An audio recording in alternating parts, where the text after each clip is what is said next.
Selanjutnya kita akan simak informasi terpopuler di situs cnbcindonesia.com yang menjadi sorotan pasar keuangan dalam Hot News. Kita ke informasi yang pertama. Hubungan antara Amerika Serikat dan Israel semakin memanas pasca kritik terbaru yang dilontarkan Presiden Amerika Serikat Joe Biden terhadap Perdana Menteri Israel Benjamin Netanyahu terkait konflik di Gaza.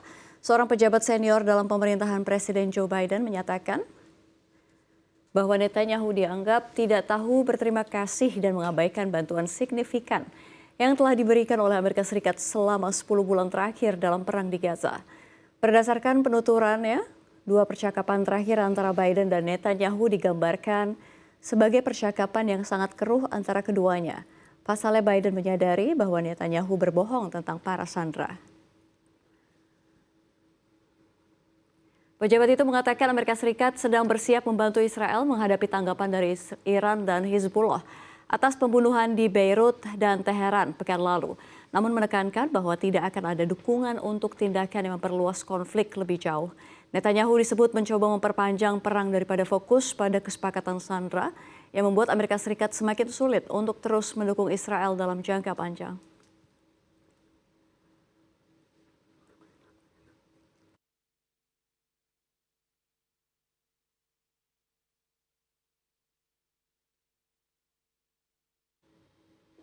Informasi terpopuler di situs cnbcindonesia.com selanjutnya masih dari mancanegara.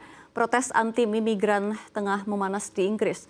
Ratusan massa bertopeng dari sayap kanan melakukan aksi kekerasan serta kericuhan dengan mencoba membakar sebuah hotel yang menampung para pencari suaka pada Minggu. Melansir laporan The Guardian, diketahui ada sekitar 700 orang berkumpul di luar Holiday Inn Express di Rotherham sebelum bentrok dengan polisi. Beberapa perusuh melemparkan potongan kayu, botol, dan kursi, membakar tong sampah serta menyemprotkan alat pemadam kebakaran ke arah petugas polisi. Polisi South Yorkshire mengatakan setidaknya 10 petugas terluka, termasuk satu orang yang tidak sadarkan diri karena cedera kepala. Seorang petugas polisi Yorkshire Selatan yang berpengalaman mengatakan bahwa ini adalah kerusuhan terburuk yang pernah dia alami. Kerusuhan dan kekacauan terjadi setelah pembunuhan 3 gadis muda di kelas dansa bertema Taylor Swift di Southport pada Senin lalu. Axel Rudakumbana dari Lancaster dituduh melakukan serangan tersebut, namun klaim palsu tersebar secara online bahwa tersangka adalah seorang pencari suaka yang tiba di Inggris dengan perahu. Perdana Menteri Inggris Keir Starmer angkat suara dan menyayangkan aksi semena-mena para demonstran yang justru salah sasaran terhadap warga dengan warna kulit atau agama tertentu. Target people because of the color of their skin or their faith, then that is far right, and I'm prepared to say so. But it doesn't matter what apparent motivation there is. This is violence, it is not protest. It doesn't matter what the motivation is. The motivation for the vast majority of people in this country is to see their streets safe. And that's what I'm determined that we will deliver. Masih terkait kerusuhan di Inggris yang semakin tidak terkendali, CEO Tesla dan SpaceX Elon Musk akhirnya turut angkat suara dan berkomentar. Ia bahkan meramalkan Inggris akan diserang perang saudara di masa mendatang. Elon Musk mengungkapkan kekhawatirannya mengenai situasi di Inggris yang kian memanas. Menurut Musk, kerusuhan yang semakin tidak terkendali dapat memicu perang saudara. Komentar Musk disampaikan melalui akun Twitter pribadinya menanggapi berita tentang kerusuhan yang terjadi di berbagai kota besar Inggris.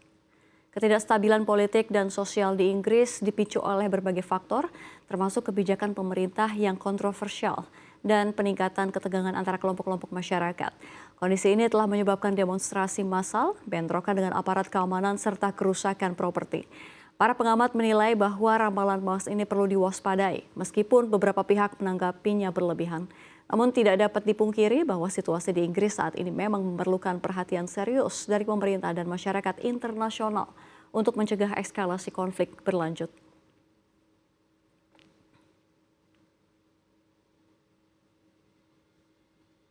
Kita beralih ke informasi terpopuler dari dalam negeri.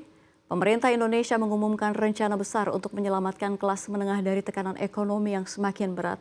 Pemerintah Indonesia telah mengungkapkan langkah-langkah strategis untuk melindungi kelas menengah dari dampak ekonomi yang terus memburuk. Rencana tersebut termuat dalam Rencana Pembangunan Jangka Panjang 2025-2045. Deputi Bidang Ekonomi Bappenas Amalia Adininggar Widya Santi mengatakan pemerintah menargetkan proporsi kelas menengah dapat mencapai 80% dari populasi pada 2045.